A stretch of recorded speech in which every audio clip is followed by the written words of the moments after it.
I was born and raised in Detroit. I love my city. I adore all the growth and the architecture and all the amazing things we've accomplished, whether it be Motown or the automotive industry. And as I've traveled the world and spent time and lived in different places, I find that there's no place like home. Detroit will always be home to me, and it'll always be a place that I love. I love this staple, which is amazing. And it really inspired me to do my podcast called Detroit Girl Transform. I decided to do this podcast on Resilient Radio, which is a Black-owned station based in Detroit.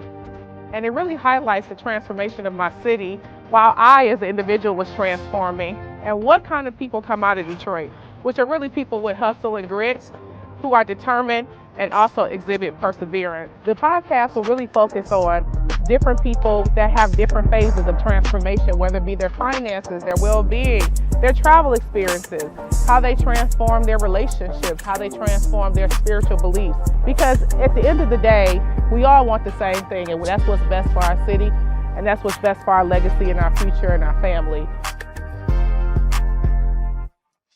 Welcome to another episode of Detroit Girl Transform. I'm your host and your favorite Detroit girlie, Tony Carter. I am so excited to have a girl chat with my sorority sisters / friends to talk about our favorite show on Hulu, Reasonable Doubt. This show was inspired by the Jay-Z album, Reasonable Doubt, and an attorney, Sean Hawley, in Los Angeles. So it's a blend of romance, criminal justice, and Black culture. So we got our little tea and our red cups, and we ready to get into the conversation. So I'm super, super excited to introduce the guests, and they will also tell you a little bit about themselves, but let's get into it. All right, so I want to introduce Miah, Jamishia, and Aiyana, and I would love for you guys to just introduce yourself, tell us your name, your profession, and just what kept you coming back to Reasonable Doubt. So I'll start with Miah. Hi, Tony. Thanks for bringing me on. My name is Miah. I'm also from Detroit. I'm a teacher by training and by trade, and I keep coming back to Reasonable Doubt really for 3 reasons: the fashion, the storyline, and the men are fine. Like, they do great casting with the men.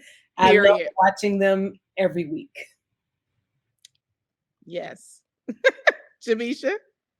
What up, though? So I'm Jamishia, and I'm also from Detroit. Most people call me Jam on it. I tell people that I work at Popeyes. I'm the bun warmer, and so that's my. But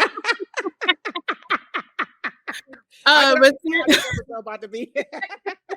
So that's what I tell people. I'm a bun warmer at Popeyes. I think what initially attracted me to this is just because I saw Black people, and I'm always rooting for everybody Black. And yeah, like Miah said, fine men. I think anytime Michael Ealy is a part of something, you know it's a mess, a good mess. And so, yeah, that's all I needed to see was Black people, and I was in. Welcome, Jamishia. Aiyana. Hey, Tony. I am Aiyana. I am from Cleveland, Ohio. I'm the only Ohioan on the call. Well, we love you. Midwest. I'm Detroit an educator. adjacent. Right, Detroit adjacent. I'm an educator.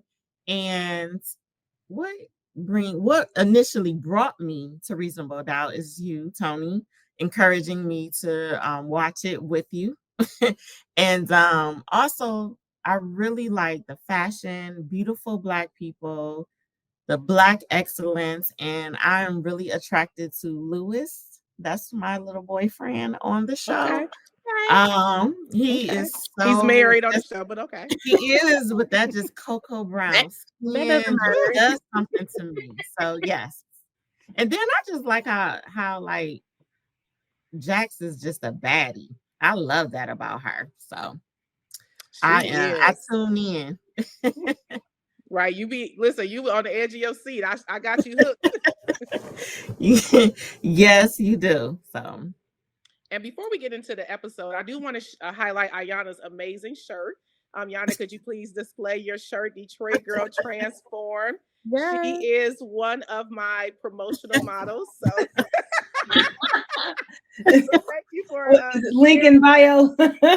Right. Do you accept Klarna payment? Right. We'll let you put your shirt on credit. I'm serious. $1 a week. $1 a week. You have that shirt. So we're going to get into an episode trailer so that everybody can be grounded in the actual episode. So we're going to go ahead and play it. I keep thinking about this quote by Nelson Mandela. I don't lose. I either win or I learn. But what if your learning comes at the expense of someone having to spend the rest of their life behind bars? Jax, you babysitting that drink, girl. Okay, who's getting the next round? I am a bit overwhelmed right now. I'm trying to be a good friend. I'm a good mother. Clearly, I'm not being a good wife. It's just a trial separation, Jax. I didn't get married to sleep alone. It's been a long time. I hear you're planning to admit to a crime you didn't commit. You'll be saying you're a criminal. I thought you liked criminals. There's more sides to the story, I'ma tell everybody. What do you know about Braden Miller? He came in today. He seems like an ass. So then you're taking his case. Funny. But yeah, I mean, There's an issue with a former employee of mine. All I know is I'm looking guilty of a crime I didn't commit. He cheated on his wife with her. the crime is murder, not infidelity. Well said, counselor. Your husband's okay with friends coming over? He's not living here at the moment. Everyone keeps secrets. Do you know me? Can we just start over? Hurt people hurt people. I bet you broke a lot of hearts back in your day. Why I gotta be back in the day? I don't want to be some amusement park to you. What do they call it? Black girl magic? In criminal law, you gotta play in court and out of it. And no matter what I said, at the end of the day, I love criminals.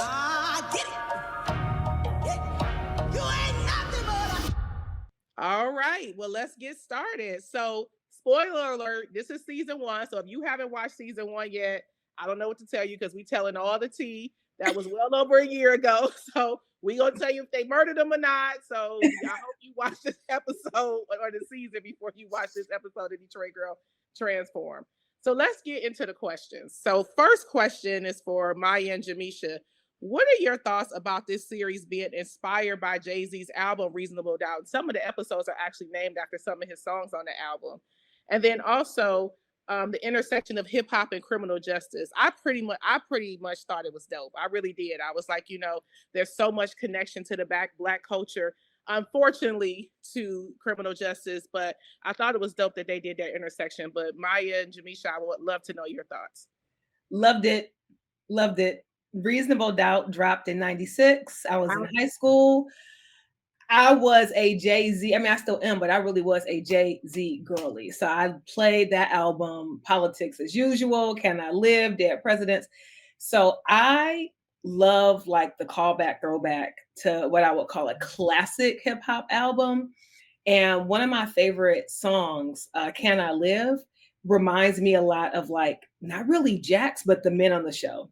Like the Lloyd, her husband, the guy on trial for murder, like they really seem like they just trying to be out here. They just trying to live. Michael Ealy's character. So the lyrics put me in the mind of the men, and Jax is the one holding all these brothers together. Like we often are, right?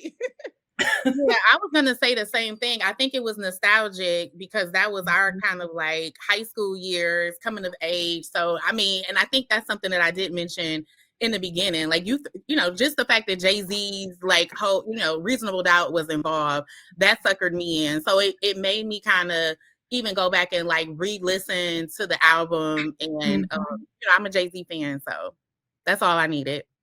And the show does such a good job of actually creating like law storylines with reasonable doubt. You know what I mean? They really are not open and shut. Like it's so obvious. They do a good job of staying on theme and on brand. But maybe he did it, maybe he didn't. Let's find out. I love it. I did too. And with your shirt off, Lewis. But can we find out with your shirt off? It's hard to get Jay-Z to agree because he got them rights on tight. So for him. So for him to get permission was an honor within itself, I must say. Yeah. The other thing I want to add that drew me in. So my college, she's a WMU Bronco, Western Michigan University. She actually sang the theme song on Aiyana Holly. Shout out to Aiyana. So she did the theme song for this series. So that was another reason Why that I are we now just finding this out, Jamishia? listen. I actually just talked to her earlier randomly about some other stuff. But You yeah, got to be on our season 2 one. yeah, yep. Oh So my God. shout out to Nayana Harley. Shout out. Yep. So next question, let's get into this fashion, honey, because I live. What were your thoughts on the style and the character's fashion, Aiyana? What did you think? Well, first of all, whoever is styling Jax need an Oscar because Period. not only Yes. is like the silhouettes, the fitting is perfectly tailored. They have it right with her colors and her hair and I mean her accessories. So Jax is the epitome of a high profile lawyer and she definitely fits that look. You know, she's never really disheveled even under the stress that she endures. So I really love how they style Jax. It's definitely trend setting. On the level of like Sex in the City, right? So I feel like I want Jax and the costume design. I want them to have the same notoriety as other shows have had in the past. So shout out to the stylist and the costume design for Reasonable Doubt. It's like she's giving Olivia Pope coat every episode. She just But Olivia 2025 though. Like I felt like yes. I felt like the style, and I also felt like the style fit the personality. So like Yeah. Lewis is a gamer, he's someone in that technology, digital era. So he, it's not uncommon to have on a blazer and gym shoes and look super dope, super fly. I thought the kids were dressed age appropriate, but also on trend. I thought all the guests were all the individuals who came in and out of the episode. So I was very inspired by it and willing to take some fashion risks. So all right. Well, next question. This is for all of us, but I'll start with Jamishia. I love the character Jax because I felt like she was a complicated, beautiful human being. But I wanted to hear from each of you. What were your thoughts about her character? What did you like about it? What did you identify with? Is there something that kind of you didn't like about it? But what were your thoughts on Jax? What I liked about Jax is that she was not perfect, even though on the outside, like Yana said, beautiful. I mean, she made me want to start my life over every Monday. Like, what do I need to do? Even with like working out and yeah, them arms. Yes. Yes, she definitely did. Yes. But even in her being fly, smart, all of the things that we admire in most women, she still has some character flaws that at the same time, you like, girl, why did you do that? Like, what made you make that decision? So I think as we get older, not putting people on a pedestal for just being perfect, but just seeing like the humanity in people and being able to relate.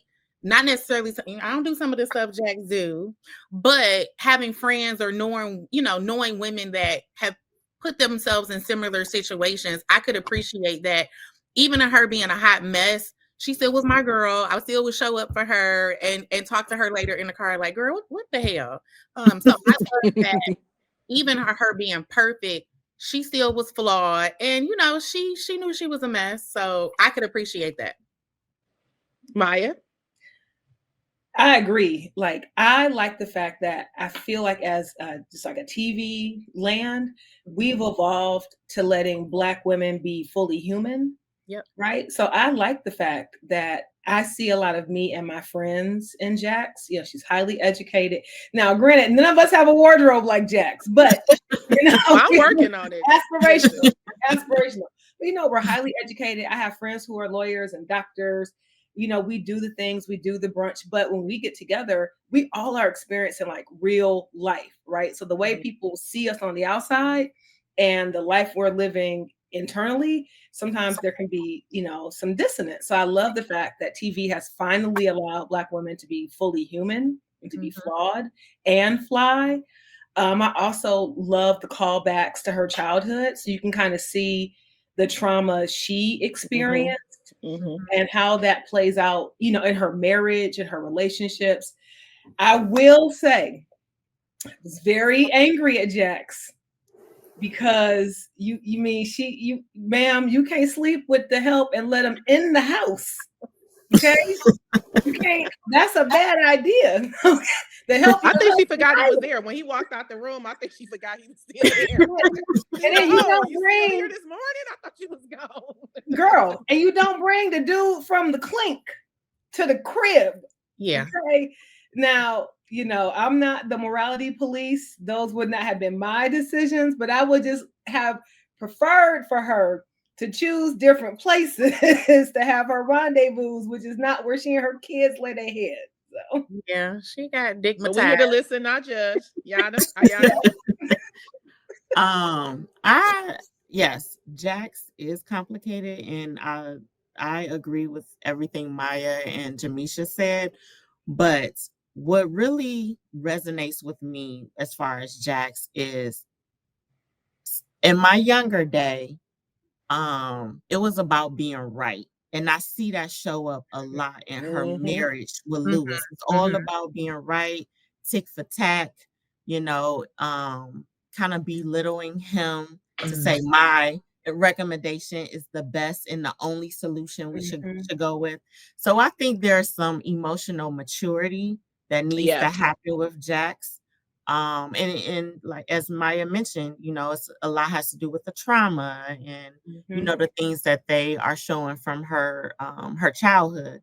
But I think Jax really needs to work on that. Yeah. But also, in TV, and this is in real life, like we put on the superhero cape and we carry it all. And one thing that they show on the show is that Jax, when she walks into work, it is game time and she put on the face and she is on. And then to see how she has to release that and how we all carry that every day when we walk into these corporate environments, academia, whatever environment that we're working in, that's real life for us. So seeing Jax navigate that, it resonates with me.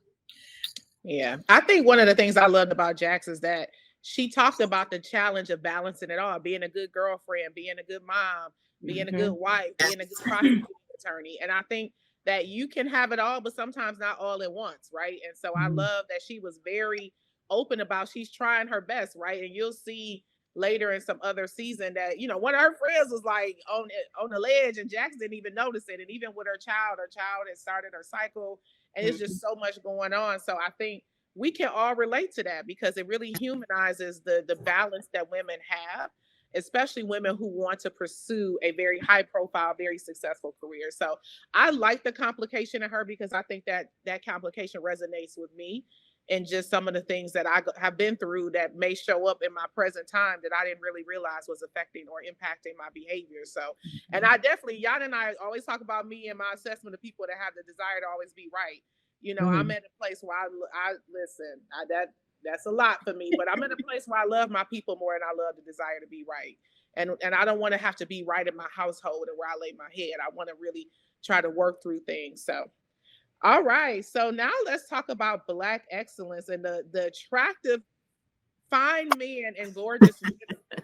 And Miah can't wait to lean into that. So I'm going to let Aiyana answer first, and Jamishia and Miah. What do y'all feel about the visual aesthetics of the people, the characters on this show? Well, I mean, adding Morris Chestnut to the show is just... In season 2, I know that's season 2 2 is just yeah, everything we just heard that my boyfriend Tommy from Power in season 3. I just don't even know what to do with that. I hope they put him in a swirl so bad. You about to lay on top of him? Oh, listen, let me tell you something. I cannot, because every time I think they can't get nobody fired, they elevate. They elevate. It's just like so many attractive people in the one room. It's like amazing. I can't wait for Tommy's swag and commentary. He gonna burn that LA down. But yes, wait a minute, he did it. They better not put him on trial. Yes, he coming in with a crime. He coming in. I want to see him in a different role. I They really might do. try it. Yes. He always got to Maybe come make in him on innocent because he ain't never been innocent. So maybe he gonna choose violence every time to cut. Like that's how he always gonna make his way. Maybe he'll be a lawyer.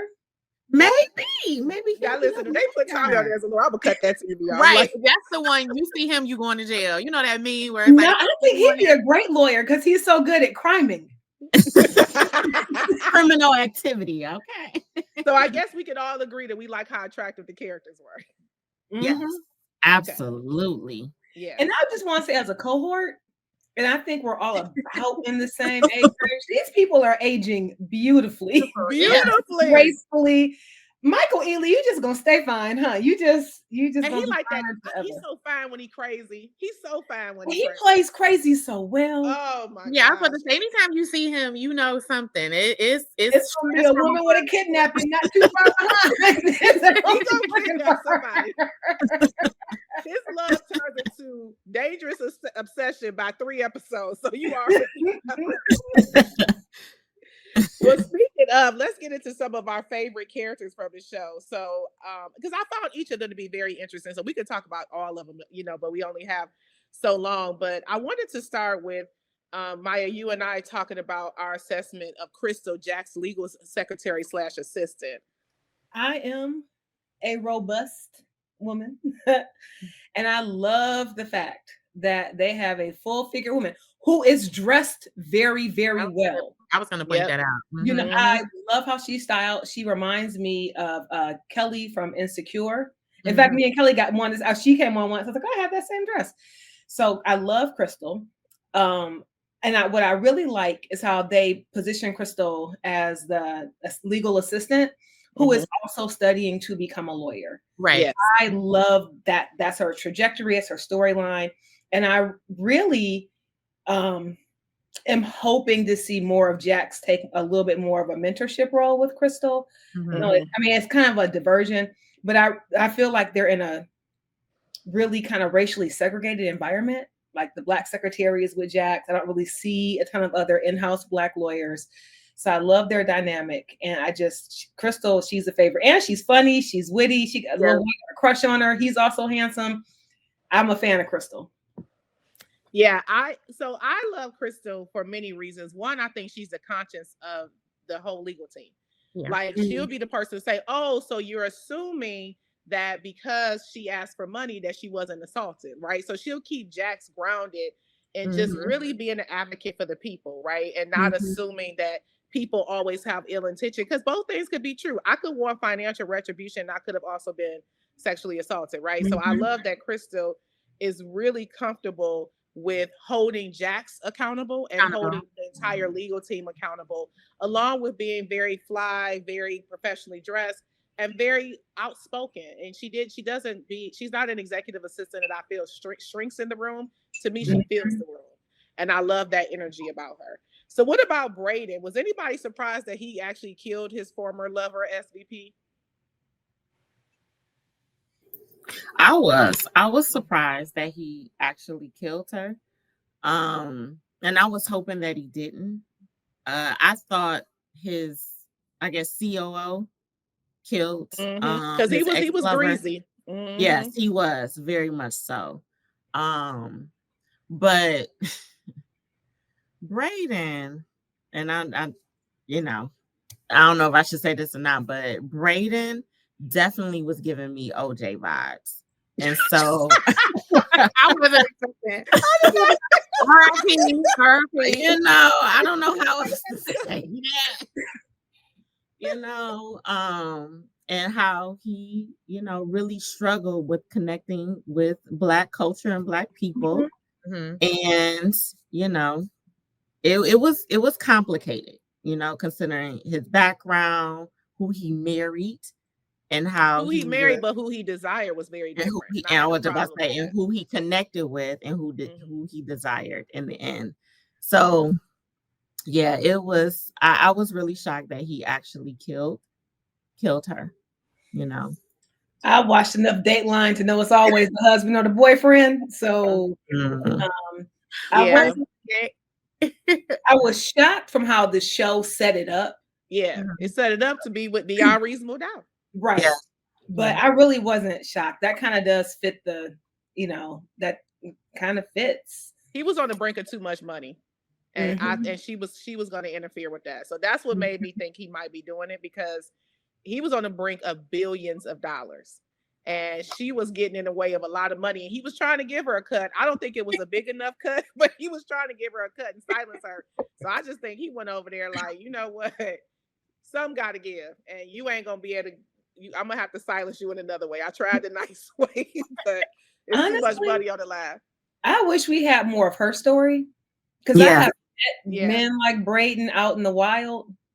And so just knowing, like, we learn about like Keisha through her cousin, right? So we don't really know her. We don't really know Keisha. Yes, I really am curious. What about him inspired her that this is the dude I'm gonna have an affair with?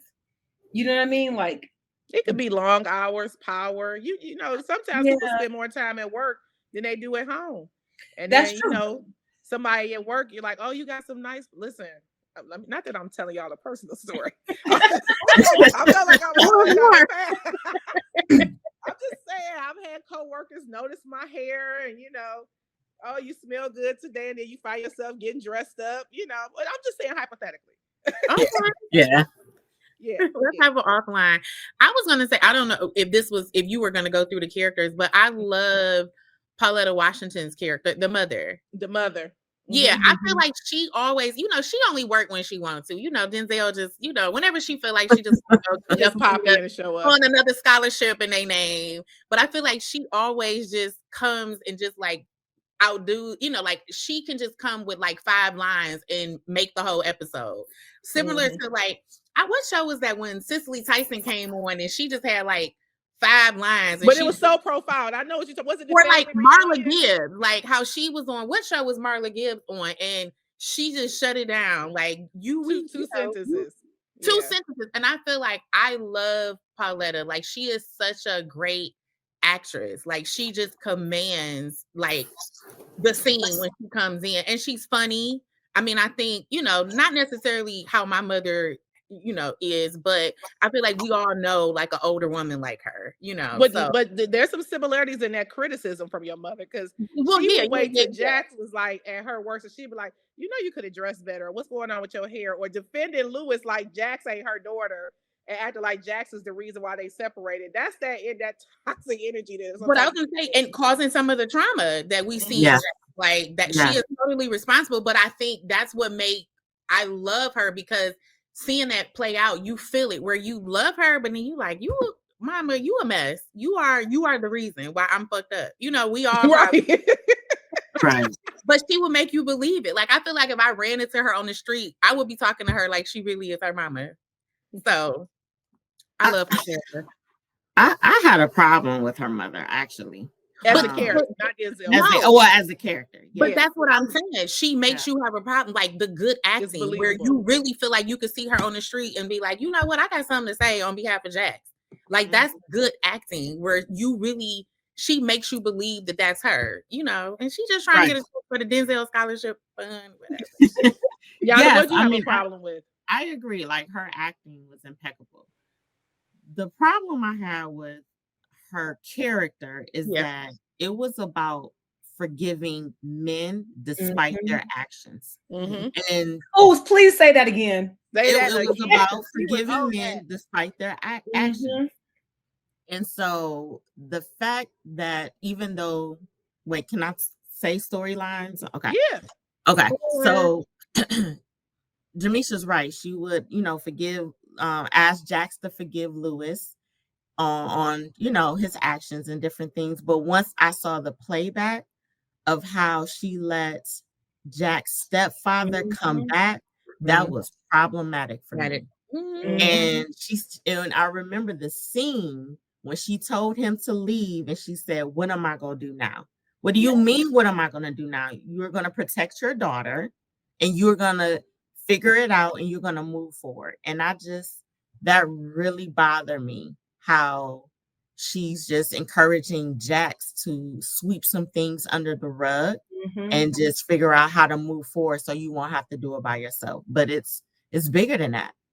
but that's like so many women from that generation. Yep. You know, of course, we probably won't even say their names on camera because we're traumatized. You know, we've been taught don't. It's a secret, but it's like so many of us probably, if it's not our own mother, you know, grandmothers, we have women in our family where that's been the case, or we know women even now, present day, and like Miah said, our cohort who protect men, or they just will stay with the man. Well, it's a saying, right? It's better to have a piece of a man than no man at all. I don't believe that. Yes. I don't believe I don't that. subscribe to I that. think we on the outside of that, but yeah. Even today, I was rewatching some of the episodes today, and there's a scene real early on where she is talking to Jax about you need to get things right with Lewis. But I don't remember seeing any scenes where she's saying to Lewis, you need to get things right with my daughter. Yeah. Right. Yes. So that sort of like toxic, keep a man at all costs mentality is one that I'm really grateful. I feel like some women in our generation are just shedding. Like, nah, bro, no. No. I don't need a headache. I didn't have a headache before you. I will not have a headache. I will return your son to the streets. and as I say, so he can go out the front door, out the back. Or to jail. Right, wherever back where you came from. I'll send him back to your house because you're not going to upset my peace, okay? Well, let's talk about a little bit of sexy crazy. What did y'all feel about Damon Michael Ealy? That, you know, because Jax loved criminals. That's what he loved to say. He was obsessed with her, and it just went too far. And Jax was not honest about the fact that she was not going to leave her husband, and that is problematic in entanglements. That man ain't usually the case. You're supposed to leave prison bay alone. Yeah, I don't know if your cheat card should be with somebody in prison that's got a lot backed up. That just got out. Jamishia, like, that was dangerous from day one. And I'm just like, okay, he just got out of jail from doing 16 years. Yeah. He didn't even have time to acclimate into society. Like, he didn't even have a social media profile, probably. I know, right? You know, I'm just like, what? This is so random. But like 2 years ago, I met a guy at DTW airport. Very dapperly dressed, very handsome, fair skin. He's hitting on me. And my spirit is someone right from the outset. Well, I was wearing a mask and he kept telling me how beautiful I was. And I kept thinking, but you can't see the potential. Can't see me. So we get on the phone, we start talking, and he was like, I travel all the time, I fly for all the stuff, the things I just don't care about. I'm in this massive hotel room. That man, he spent like 15 years in prison. Okay? Well, I mean, he might be starting fresh. To be fair, he was put in prison when he was 19. Oh, that's a shame. Friend was 17, and they went to high school together. It's actually a really sad story. Like, it's not this. Like, he should not have been. It was a really sad story. Exactly. That's why you don't want to judge it. Yeah. So I didn't judge it, but the more we talked, the more I realized someone being away from society for 20 years, institutionalized. Like, he literally had so little concept of boundaries.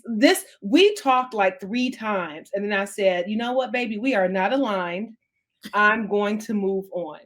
And so watching the show he reminded me a lot of that guy, and just thinking, I have family members who are ex-incarcerated. I really believe people need a chance, a second chance. I do too. I stand on that. But when you're dating somebody who has been out of dating and like social interactions, that just adds they're a little rusty. But I'm gonna tell you, Meech back out there. Meech is back. So I want to tell y'all, Meech probably fully acclimated after a few weeks. For those of y'all that don't know who Meech is from BMF, Big Meech, Detroit truly feels like Meech is ready for the world. So no, thank you. I would. But he probably knowing his connections, he probably had a Facebook page. He probably had TikTok. Meech was probably going out to lunch every day. And coming back, they like, Meech definitely had money on his books. Okay? Yeah, he probably had a Nike Tech outfit. Was he on? They just made a whole show about him. He shouldn't have worn it for nothing in prison. Okay. He probably had what is that? Fear of God, the he had Nike Tech. He probably still got his guest outfits, creased up. Creased up. the hard stuff. No, they lined him up when he came out. He had on Gucci. Yeah. Gucci.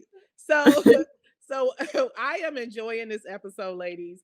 It has really been a good time. And it's just what I wanted, which was us chatting as girlfriends. But I do have to pay the bills. So we're going to take a quick commercial break and definitely want to highlight the sponsors that are sponsors for Detroit Girl Transform. If you would like to be a sponsor or do advertising with Detroit Girl Transform, please email me at dgt313podcast@gmail.com. Again, that's dgt313podcast@gmail.com. And over to our commercial.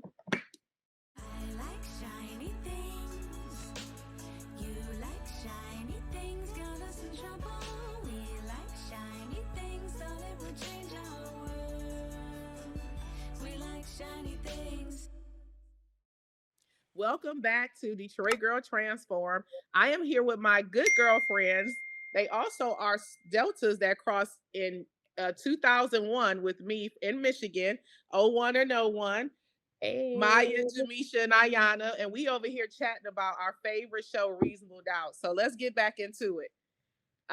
Ladies, let's talk a little bit about the dynamics between Lewis and Jax for their marriage, right? How they communicated, how they engaged, how they trauma bonded or whatever. What were your thoughts about the dynamics and also their chemistry?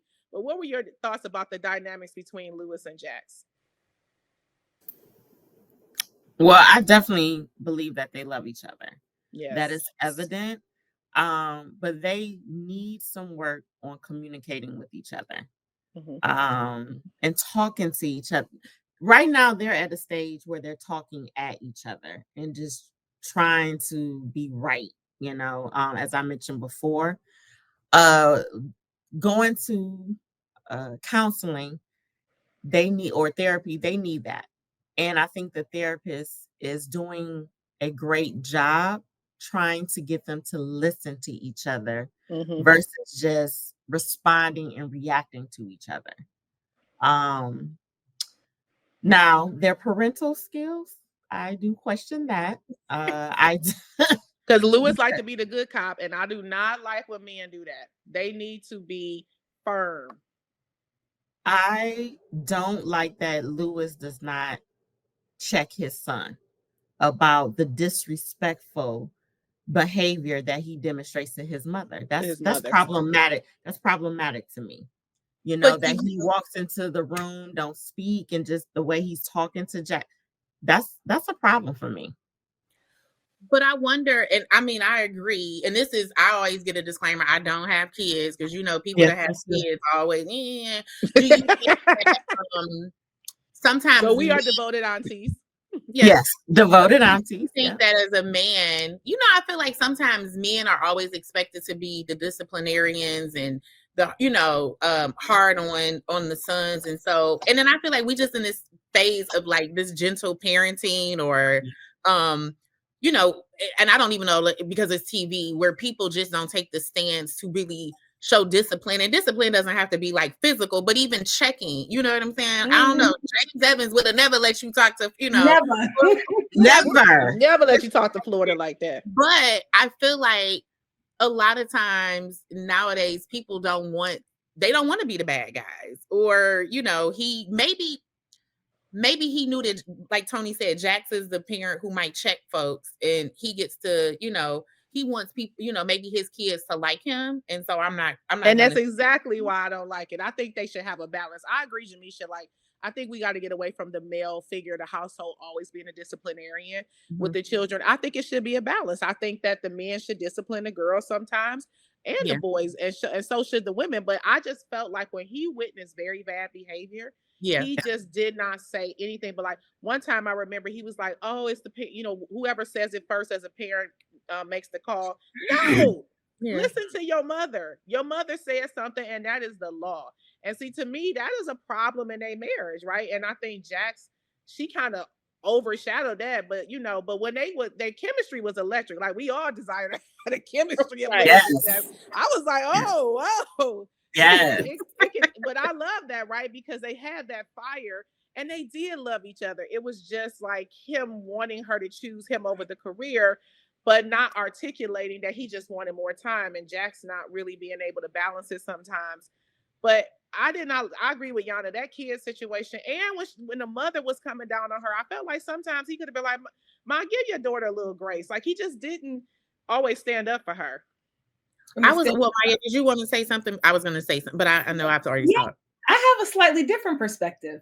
So I'm listening to y'all, because we listen first.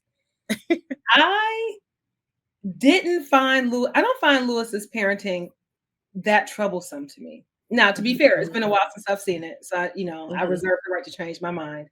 But like I said, I watched some episodes today and I saw him check the son a couple times. He's rude to Jax. But really what I was thinking about, having been a teacher of adolescents, parenting adolescents is just really, really hard. Right. And so I think, and I'm speaking as a past teacher, you have to choose your battles. Yeah. And figure out when you step in and how you step in. And I actually think different parents at different times, there should always be alignment, ideally, but they have different ways of responding because kids will respond differently to different tactics from different parents. And I do remember there are times like what I take a look at is the evidence of the kid, right? So this is a kid who, from what we can see, is doing some normal adolescent stuff. There's some, there's some possible, he can maybe vape or do some drugs or whatever. It's like just normal, maybe stuff. But he is not presented as this like wild, out of control kid. He seems to have a pretty stable, like within like normal teenage boundaries, way of behaving and interacting. So I don't find their parenting that objectionable. But again, I want to go back and rewatch it. I actually like the fact that he's not constantly getting checked as a Black boy. I like that. Yeah. You know what I mean? I Like, agree. I have some younger male cousins who stay getting checked, and all it does is cause them to shut down. That's all it does. They stop talking because every time I say anything, I'm gonna get yelled at. It creates this culture of fear, which means when they are in trouble, they don't know who they can go to. So I like if they showed him as just like completely wild, that'd be one thing. But to me, his behavior is like normal teenage behavioral antics. And I like the fact that he's not constantly being checked. But Jamishia, what was you gonna say? Well, I was going to bring up 2 points. One of the things I listening to you all, maybe even because I think sometimes men are jealous of women, even in marriages and relationships. And I think that sometimes, and women do the same thing to men where they want to be the princess and whatever. Do you think that he was even okay with the son being disrespectful because he was upset with Jax himself? So it's like, yes, this is another way to get back at you. Like, this is, your punishment for maybe what you even did in our marriage, or, like, this is payback. This is, I can't put my hands on you. I can't really cuss you out, but, I'm mad at you. So the fact that, our son is acting, this is a little payback for you. That's something that I thought about. But I also, when I was watching it, I looked at the ages of the kids, and I think again, I'm not married, I don't have kids, but having friends that are married and been married for a long time, and just, I've been a babysitter. I think when people first have kids up until a certain age, you're so knee deep maybe into your marriage or being parents that you kind of put off your relationship. Yeah, the connection of y'all. And the connection, now that the kids are older and maybe don't need them as much, now they have to face reality of like them being together or married. And I just was like thinking maybe that's why these problems started to occur, because I feel like when your kids are a certain age, you're knee deep into parenting, they get older, and it's like she could have, just realized like, I'm really not that happy. Like, I love my husband, but I'm not really happy. Hence why she went out and was sleeping with somebody that just did a bid. She slept with multiple people. I ain't gonna lie, like, right. But it's like, this got her groove back. I'm saying this as a single person, that just because people are married, especially when you get married young and you are, y'all both in y'all careers trying to be successful, y'all raising these damn kids, y'all living in expensive ass LA trying to figure it out. And then the kids get a little older, they can get their own little rides places, and you not parenting them 24 hours. You like, oh wait, this is what's outside. I didn't know because I've been inside. You know, it's you know. So I just took it like this is probably them really starting to get back into the relationship with each other. I think at some point you pause your relationship and your marriages a lot of times. So yeah, I think the easiest thing to let go is the connection, right? Because you still got to date, you still got to spend time, you still got to be connected. And I think, you know, they had an interesting dynamic with their families where I felt like the mother took his side. And then I know Jamishia, you was talking about how the brother rode for her, but then he switched up. I don't know if you want to touch on that. And we're talking about Lewis's brother rode for Jackson. Then one day. Yeah, I mean, but I think we typically see it where they're like the women, the girls, you know, as a girlfriend, you like, wait, you play my girl, but to see a man like stop, pause, no, I'm not fucking with you. I thought that was interesting, and it was funny to me. I thought it was because the brother loved her, and then he just did it like so quick. He was like, "Oh, you did that to my brother? You on my hit list." Yeah, don't ever get it twisted. Because I have friends that I love, but listen, don't play with my friend or couples. It's a thin, like the line will be drawn. I got a sister. Don't play over here. Oh yeah, well, you know, I got brothers, sisters, Aiyana, my soulmate. You know, I just listen. I have a presence that's known. Like, listen, it will be double homicide. Like, don't play. Two people's lives were in that day, so don't play with nobody I care about, okay? Because it's not going to happen. All right, so I want to switch topics and talk about something that I found to be very sensitive but very necessary that they address in the episode, and that's the dynamics between Jax and her stepfather, and how she realized when she got older that he was grooming her, and how the mother responded to that. So, Miah, I think you had started talking about that a little bit, and Aiyana too. So, what were your thoughts, Miah? That was heartbreaking. It was hard to watch, distressing, but distressing because that storyline is so true for so many people, not just women. I mean, like men, women, those who identify as both, and those who identify as neither. That storyline is familiar. When I lived in Vegas, I volunteered at the juvenile detention center. The number of children who were in there for sex trafficking, often brought into like sex work through their parents. I mean, it was just like, oh my God. And I had a friend who was a youth counselor. She's a therapist, works with youth specifically around sexual trauma. And she would come and every week there'd just be a nonstop stories of molestation and grooming all happening in the household. And these are things that we don't talk about. So I was glad to see that storyline on TV because I think it created space to have a conversation on a really taboo topic that affects so many people and families. And it is so sad to me how parents can either be directly complicit, like set up an unsafe situation for a child, or they can be indirectly complicit, like they just don't believe the kid, or they keep going back to the perpetrator. That is just it's hard to watch, but I think it was a necessary. I like the fact that the show did it because it created space for it created space for the conversation. Aiyana, what were you thinking?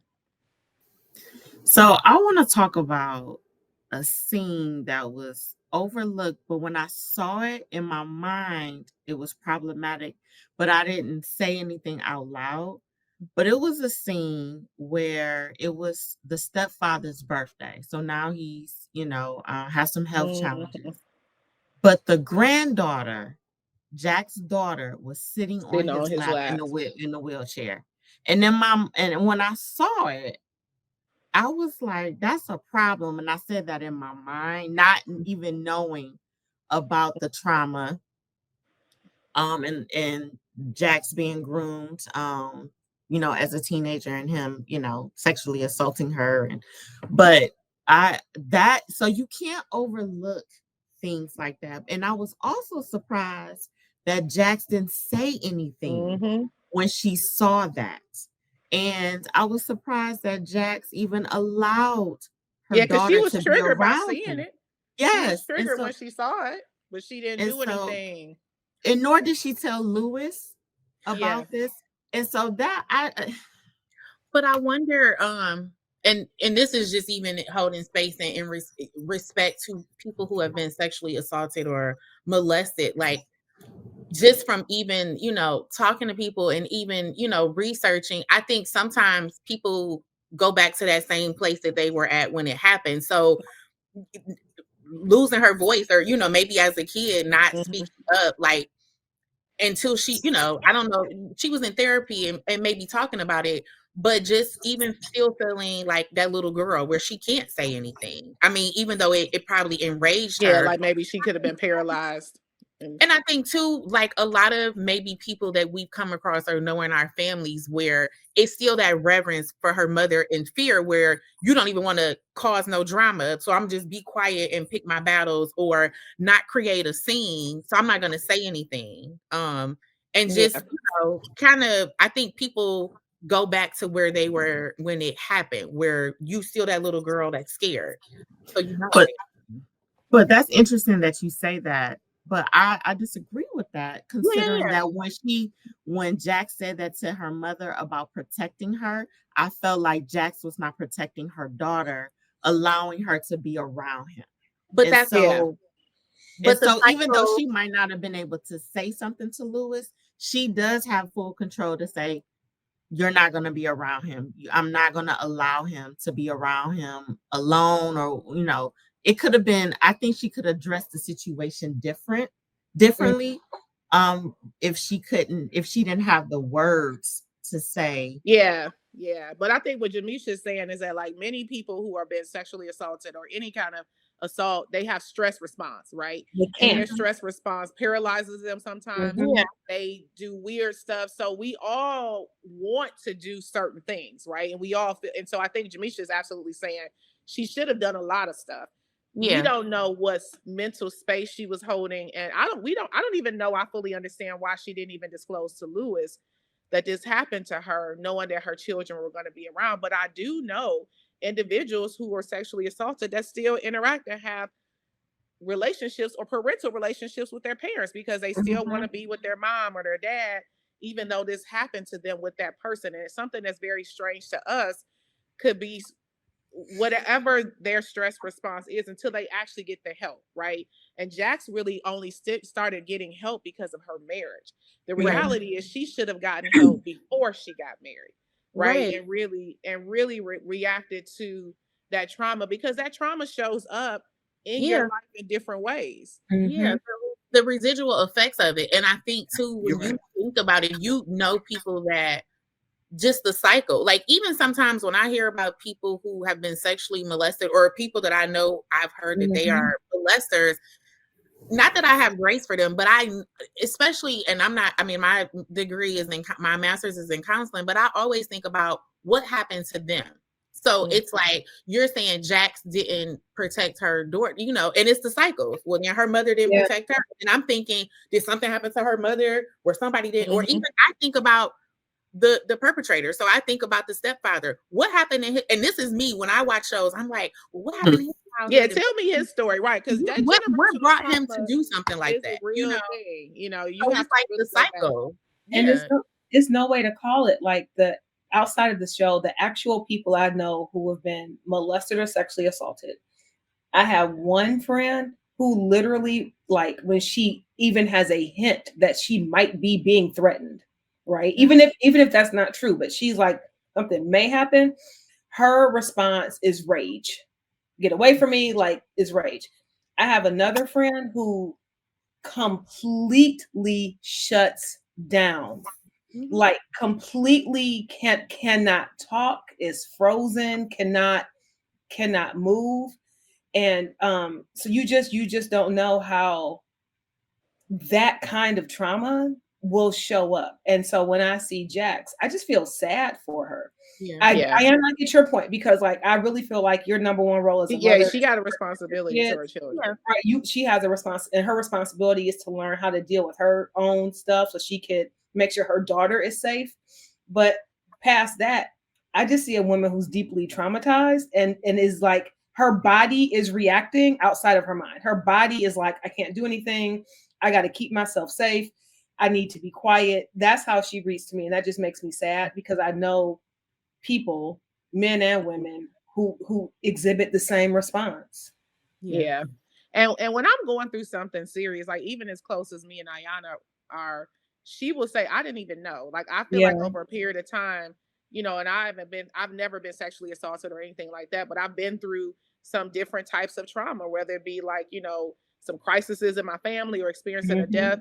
And it doesn't appear that I'm going through it. And I realize I have perfected hiding my pain. Yeah. And that's not good. But that's what we have to do. Sometimes we talk to fake it till we make it because bills still due. You still got to live your regular life. And you also don't want to be a walking vulnerability, right? And so I'm learning more to be vulnerable and say, hey, this is what I'm going through so I can get the support. And Sans, let's keep it real. It's not like we live in a society where Black women's pain is acknowledged, or responded to with care and compassion. Right. It's just not. Like, think about Megan Thee Stallion. This lady was shot, okay, in the foot. Right? They got the gun and the perpetrator in the car, and she has received nothing but vitriol. So I feel like from our community. From our community. She changed her story. You know, I followed that. She changed her story, but the police report said she was shot. So once that came out, we should have been done with it. We should have done. And I mean, there's a doctor's report. Lady got a hole in her foot. You know what I mean? She didn't have a hole in her foot yesterday. She got a hole in her foot today. No, honey, the police report said she was shot. So sis was shot. Let it go. Yeah, now, but just looking at the response, with her, whatever. But she was shot. So she's a victim. And not just her. I mean, like you pull anybody, like how Michelle Obama's treated, how Kamala was treated. Like you pick Halle Berry. No matter the news story, she got to be crazy. She can't keep a man. Like Black women are not allowed to feel pain. Yeah. Or we don't get the grace. We don't get the grace. And I feel like a lot of our mothers have trained us to not show pain publicly. That's a survival technique. And you think about what Jax's job is. She can't walk in her job with tears. She can't. Like she would not have a job. You know, so it's tough. I see how she responds because like as a Black woman, you being allowed to even show pain or tears is just not good luck. It's not always supported your family. Exactly. Yeah. Or making her making this sacrifice of her own pain so that her daughter has this grandfather figure. We all know women that have stayed with men, and the thing is, well, I just want them to have a daddy, you know, or whatever. And so my kids would be so daddyless because I am not. But people, or you just want like her, you know, sometimes people are better, they redeem themselves as grandparents, you know. Yeah. I hear this, you know, so it's like maybe parents do be looking at it as a do-over. It's like, no, it's not a do-over. Yeah. And it's like one daughter, one son, but they be like, oh, I'm gonna do better with my grandkids. Okay, but can you what happened with me? Or keeping family secrets, because if she hadn't told anybody, it's like how many, you know, she hasn't but shared. She told her mama, and her mama was acting like well, I'm that big of a deal. If she would have told, did her I mean, I'm trying to remember, did her husband know? Who later? No, I feel like right. But if he would have known, I'm sure he wouldn't have let his daughter. Listen, that grandfather wouldn't have seen them kids. Never, because Lewis don't play about his kids. No, I know people who have kept. And again, I remember, you know, you think people have been married for years and they know everything about each other. No, people keep secrets from each other, and it might be to protect someone else. Like you don't want them to know because maybe her mama is the babysitter. So if I tell, then we don't have to. You know, our kids don't have to go. Yeah. So, well, I think that, you know, we just need to always take the time to bring these kind of conversations forward when we have the audience, whether it be mental illness, assault, human trafficking, anything to bring awareness to people in pain. I just kudos to Hulu for doing that, and kudos to the creators of Reasonable Doubt for doing that. So last question, and I can't even believe an hour has went by. We have just been gossiping. Like just kind of catching up. I know, catching up. I typically gravitate to shows that inspire me, and what keeps me is some form of motivation. So what inspired you about this show, and what did it motivate you to do or do differently? Hit the gym. Right. And Jack's body is body. Body, Okay? yaddy, yaddy. You know, I was thinking about your question, and what Jax is inspiring me to do is to develop a stronger life outside of work. I love that. You know what I mean? Like, I have truly been the person that has been so, I mean, you talk about career focus, like always climbing, always climbing, always climbing. And I love what I do and I have no regrets. But looking at how, because it seems like a lot of their marital problems, the root is she's not available. She's always working, always working, always working. Yeah. And then that kind of like balloons into all this other stuff. And just me and a lot of my other girlfriend groups, we're kind of at a place where we're like, we've done the things. Who are we outside of work? And how can we cultivate those people so we could really have balance? You know what I mean? Yeah. So she's inspiring me to not be her in terms of working so hard that it has a negative impact on my other relationships. All right. Jamishia? I think for me, I mean, definitely the show is inspirational, aspirational, but as a creative or what I also work at Popeyes as a bun warmer. I think, I've always. And my bun better be hot when I come next week. I'm just letting you know. Sandwich. I've, always in a writer, I've wanted to be a storyteller. So just thinking about other stories that I can tell, or at least seeing a story that seems really relatable. Again, like we talked earlier in the episode, she is fly, she is all the things, but she is still flawed. She has friends. I mean, we see her in all aspects of her life. She's a mother, she's a mess. And so for me, just to continue being or desiring to be a storyteller, the music, that was very inspiring. Yeah, the music is the vibe. Yeah. So for me, it was more of the creative, like, I can do this too. Like, you can tell the stories of the women and the men that you know in your family. So I was inspired. So although I said hitting the gym, that's number one. And so although Miah said like aspiring to do things outside of work, I feel opposite.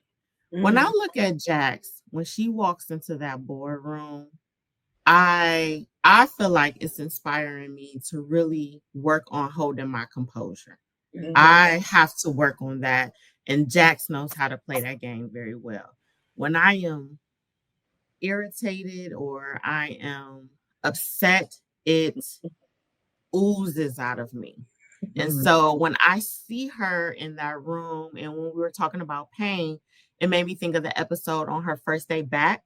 After being off for 2 months, and I can't remember what the partner said, but it was almost like passive aggressive behavior of addressing that. Okay, I thought you were cleared to come back, like, get back to work. And how she was looking in that moment, but she still kept it together.